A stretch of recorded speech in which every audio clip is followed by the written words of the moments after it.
Hello guys, ganito pala yung itsura ng makina ng BYD Seal 5. So ito yung gas engine. So ito yung coolant.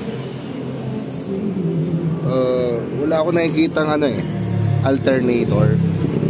Pero sa tingin ko ito yung aircon compressor. Ito hindi ko alam kung ano to Siguro ito yung parang alternator na. Baka lang hindi ako sure. Fan blower kasi dito yung radiator, diba? Throttle body. Ito yung electric motor. So yung electric motor niya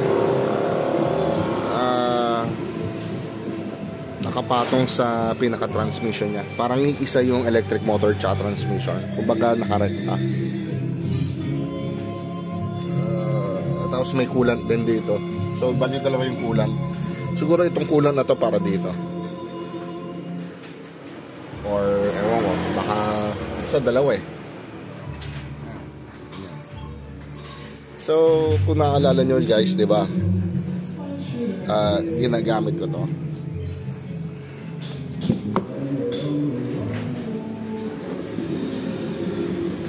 Yung huling video ko about do sa gas consumption. Kailan pa ba yung huling video ko na yun? Parang doon sa in-explain ko.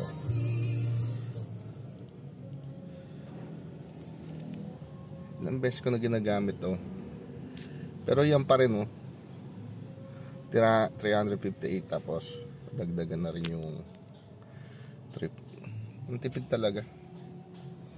Ano masabi? Yun lang. So guys, kapag mayroon kayong mga katanungan na masasagot ko, i-comment nyo lang po tapos ipipin ko po kayo.